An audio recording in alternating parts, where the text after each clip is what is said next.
So yun po guys, magandang araw po ulit sa lahat, especially po sa mga charity viewers po dyan ng PB Team at sa lahat po ng Chris Paunatics po na nagmamahal sa tambalan po ni Chris na tsaka ni Sir Paul. So in this video naman po is pag-uusapan or another topic po yung pag-uusapan po natin. Ito po ay patungkol nga po sa mga ina-uploads po na videos ni Chris na talagang inaabangan po ng mga sumusuporta po sa Chris Paunatics, especially po sa mga nagmamahal po talaga kay Chris na.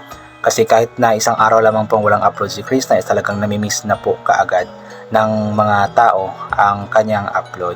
But then intindihin lang din po natin kasi nga po may mga pagkakataon din talaga na hindi nakakapag-upload palagi si Chris na, especially po na marami din po siyang mga ginagawa, especially may mga problema din po siyang iniisip, especially po ngayon, daming especially, I mean po, lalo na po ngayon na meron nga pong balita na nagkasakit nga po ang kanyang mama. So medyo stress po si Chris na, medyo problemado po siya. Yung nakikita po natin na masaya po siya sa mga vlogs po natin ay ano po yun kumbaga pinapakita lamang po niya yun para hindi po tayo mag-alala. But then deep inside pala is meron siyang napakalaking problema na iniisip, yung na kapag naiisip po niya ang problema na ito is naiiyak na lamang po siya bigla-bigla. Especially ba naman mama po niya ito. Alam ko kung gaano kamahal ni Chris na ang kanyang mama. Talagang ginagawa ni Chris na lahat ng mga bagay para lamang talaga maibigay sa kanyang mama, sa kanyang pamilya yung mga pangangailangan po nila. But then suddenly, biglang nagkasakit nga po ang kanyang mama. So mahirap din po yun para kay Chris na. So intindihin po natin na kung minsan po is walang upload si Chris na, but then sobra po nating na-appreciate po yung mga tao talaga na laging inaabangan araw-araw, minuto yung mga uploads nga po ni Chris na. Sabi pa nga po nila na kahit na madaling araw pa nga daw po mag-upload si Chris na mga 1 AM, 2 AM, 3 AM is talagang papanoorin daw po nila ito kasi nga po ganoon po nila kamahal si Chris na. So nagpapasalamat po tayo ng malaki sa mga tao po, sa mga Chris Paunatics, sa mga charity viewers na nagmamahal po talaga kay Chris na. At sana sa pagmamahal po natin is tulungan po natin si Chris na maibsan po konti yung nararamdaman po niya sa pamamagitan po ng ipagpipray nga po ng agarang pagaling sa kanyang mama. And also, wag po nating gawa ng mga issue, yung mga bagay-bagay sa nakikita po natin sa social media about nga po sa Chris Paunatics. Sa Chris Pau dahil nga po mas lalo po yung magpapadagdag sa stress ni Chris na. At kapag mas stress si Chris na, baka mas lalong wala siyang ma-upload sa kanyang YouTube channel. So ipag-pray po natin always po na maging maayos po ang kalagayan niya at ng kanyang pamilya, especially ng kanyang mama, para araw-araw po siyang magkakaroon ng upload. In that way, hindi po natin siya mamimiss dahil nga po araw-araw siyang may upload. But then inulit ko nga po na asahan po natin na paminsan-minsan walang upload si Chris na, hindi siya araw-araw makapag-upload dahil nga po intindihin po natin siya dahil nga po sa mga problema na kanyang iniisip din po. And then doon sa nagpunta sila sa sa Jazz or Jose Abad Santos Davao Occidental is kitang-kita po natin kung gaano kasaya, or alam ko na deep inside naman is malungkot si Chris na pero ipinakita niya sa atin na masaya nga po siya sa kanyang nakita. At maganda din po yung lugar na kanilang pinuntahan, kumbaga makakapag-isip-isip ng maayos si Chris na doon kasi tahimik, maganda yung paligid, may dagat, ganito ganyan. So kahit pa paano is natutuwa rin po tayo na natuwa si Chris na sa kanya nakita nga po sa surroundings, sa paligid nga po. Pero yun nga, alam ko na deep inside is merong iniisip na problema si Chris na, kaya always po natin ipag-pray si Chris na kasi yun po yung tanging makakatulong po sa kanya sa ngayon. Yun po yung tanging maitutulong po natin sa kanya sa ngayon, I mean. So yun po, basahin po natin yung ilan po sa mga komento ng mga taong nagmamahal po talaga kay Chris na. Ito po mula kay Nelson Gilvezon. Good morning Chris, ganda ng smile mo. Kung possible, try mo mag-upload ng 1 video a day. Marami kami na nagbibigay ng views. Napakarami kami na mag-support sa'yo. Stay safe.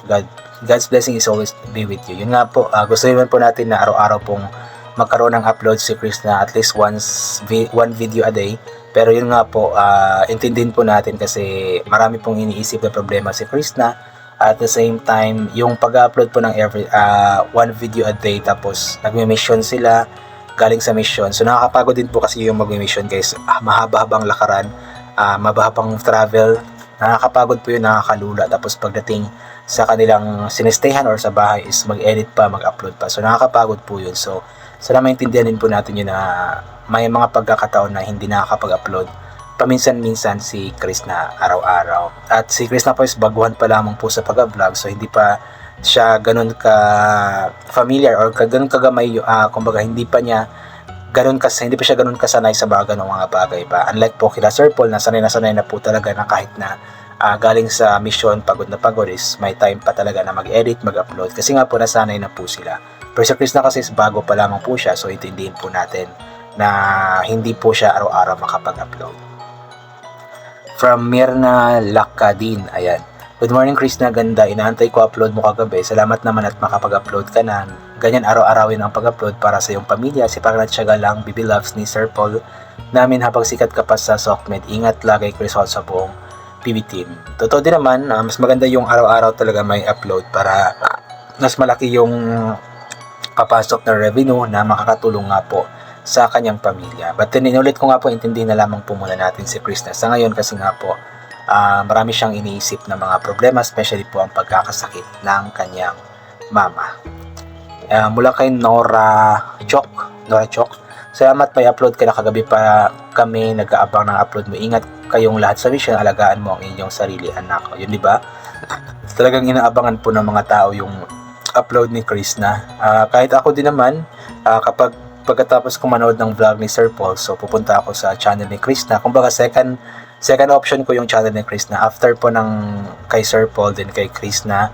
Then after kay Chris na is yun na po, maghahanap na po ako ng ibang mapapanood mula sa mga PB team members. Pero yung hierarchy ko talaga is si Sir Paul, channel ni Sir Paul, Pugong Bihero, tapos channel po na Peking Koreana. Yun po yung talaga yung hierarchy, yung 1 and first and second po na pinapanood ko. Then after that is yung PB team members na po.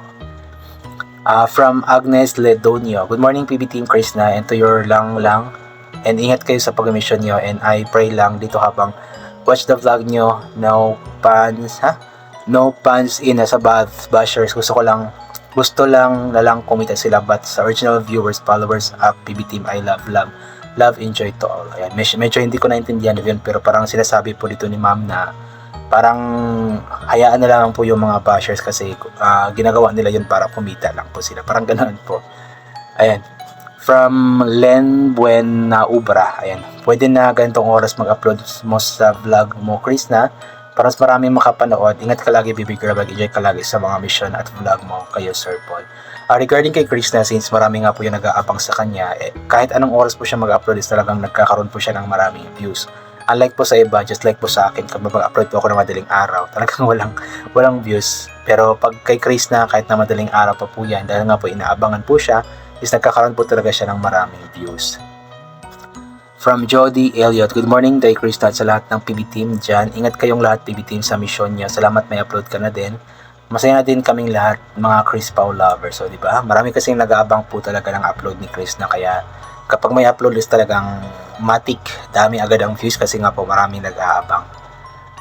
From Grace Mendaros, hi baby loves, nilang lang nakakamiss if di ka mag-upload kay Chris na. Nanonood ako kahit andito sa UAA. Maibsan man lang yung kalungkutan, katakutan. Ikaw, kayo, all PB team are homesick, liver all. Amping ang all, God bless always. Dahil sana forever mahalin ng si Sir Paul. Alagaan kasi siya ang ibinigay ni God para sa iyo.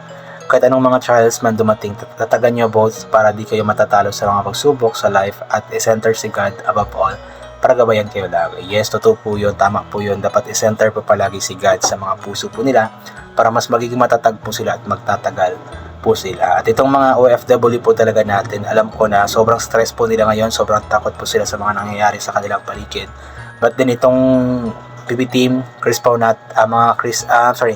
tambalang Chris Pao po is talagang sila po yung naging stress reliever po nila. Kaya malaki din po ang tulong ng Chris Pao, ng PB team sa mga stress na dinaramdam po ng mga kababayan po nating OFW. Ayan.